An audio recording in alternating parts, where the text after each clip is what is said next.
And still on that, President Bola Tinubu-led administration is planning to spend 6.75 trillion naira of its projected 27.5 trillion naira budget on defense, security, education and infrastructure in 2024. This is at it here marked 6.48 trillion naira for personnel and pension, an increase of 576.16 billion naira over the 2023 provision. The administration is also eyeing 10.4 trillion naira from tax, dividends and others. The Minister of Budget and National Planning, Abubakar Bagudu, disclosed this during the presentation of the 2024 budget breakdown in Abuja.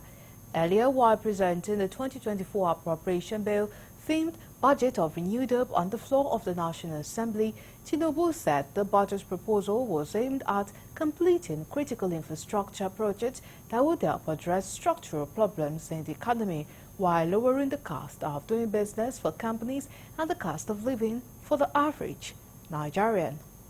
Yet is to increase the ratio of revenue to GDP from the current less than 10% to 18% of GDP. Efforts will continue to be made about post-tax collection, tax administration, collection efficiency, and overall budget efficiency.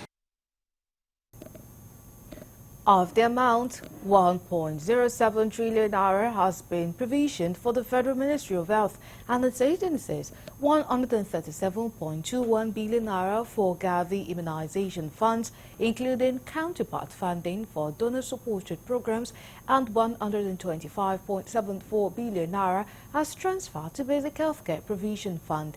He revealed that all ministries have been giving marching orders to woo willing domestic and foreign investors to improve the nation's infrastructure. Reflects government's desire to promote the achievement of the 8 priority areas: agriculture and food security, poverty reduction, job creation and economic growth, inclusivity, providing access to capital to our teeming populace, as well as enhancing security, accountability, and domestic resilience. Also, the Minister of Finance, Wale Edun, says the budget would be implemented to the letter, thereby soliciting the support of all stakeholders. Budget deficit is being brought down from about over 6%, 6.1% of GDP to 3.88% of GDP. That's a huge change in direction from unlimited and limitless borrowing to focusing on revenue, and as we heard earlier from Mr. President, focusing on expenditure management to give value for money with expenditure and to raise revenue.